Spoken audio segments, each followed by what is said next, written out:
From the beginning of time, people worshipped the Creator in different ways. The Quran tells us in the chapter of the bee, Surah An-Nahl, وَلَقَدْ بَعَثْنَا فِي كُلِّ أُمَّةٍ رَسُولًا أَنْ يَعْبُدُوا اللَّهَ وَاجْتَنِبُوا الطَّاغُوتَ. And verily we have sent to every nation a messenger, that they worship Allah and stay away from false gods. So amongst the people there were those who believed in one God, but there were also people who based their religion on natural things. So they based their religions on the movement of the sun, the stars, the heavenly bodies. Also on the natural seasons. So whether it's summer season, fall, winter, spring. Also on reproduction. So the mysteries of sexual activity and reproduction within nature. So these nature groups spread throughout the world. And they came in contact with the teachings of Jesus, Isa alayhi salam, when some of his followers ended up in Greece and in Rome. And we know that these followers, to a great extent, were influenced by Paul, who had accepted his teachings, but then started to change the message somewhat, sort of opening up the doors for other types of beliefs. And so we are going into February now, and coming out of January, coming out of the New Year's. January was based on Janus, who is the two-faced God.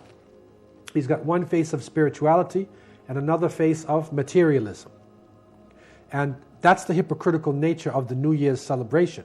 It's supposed to be a spiritual event, but actually, again, people are drinking alcohol and being involved in a lot of riotous occasions. So this is the confusion. Now going into February now, there was a celebration done by the Romans called the Lupercalia. And the Lupercalia was based upon their gods of Pan and Juno. And they also, February is actually named after one of their gods as well. And so this is a time where you're coming out of the winter and you're going toward the spring season. And so they used to have large gatherings of young people, and they would take the name of women, put them in a large container, and the men would choose them and literally have a sexual relationship. So it was based upon this, Cupid concept. The Greek word is eros, erotica. Mm-hmm. Okay, so erotica is basically sexuality. And so that was the main issue on this occasion.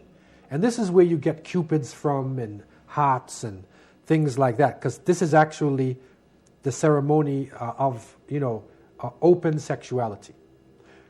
What happened was they combined this with an individual named Valentine, who in the Roman times, in the 3rd century of the Roman era, he was protecting young people. The Romans said no marriage, because we want men to fight strong in battle, so we're not going to let you get married.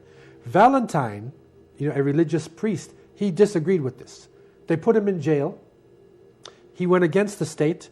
Eventually, they executed him. And on the day of his execution, he wrote a letter to 2 of the young people getting married, and he said, "From your Valentines." So that's where Valentine, he's Saint Valentine's. So they took the concept of the open sexuality, put the name of a Christian priest on it, so it seems like a holy day, but actually it's the open sexuality of the Lupercalia.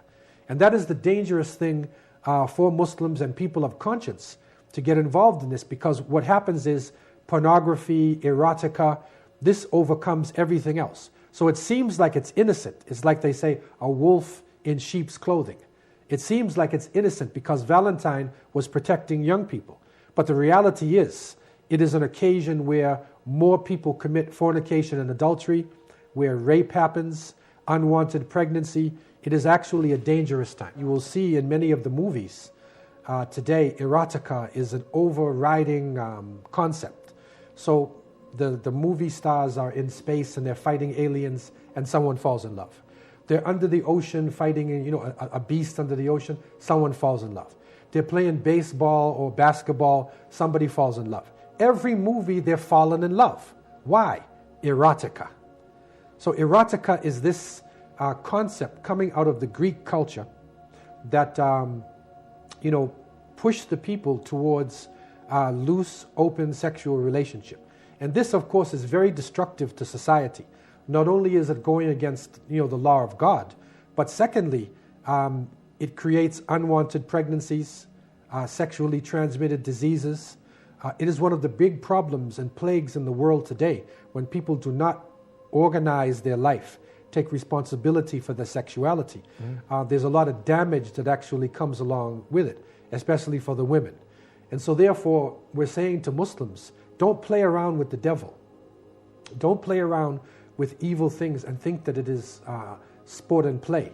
Because what is happening is that young people are being fooled into focusing their life on their sexuality, as opposed to focusing their life on their education, on their physical fitness, and then grow into their sexuality.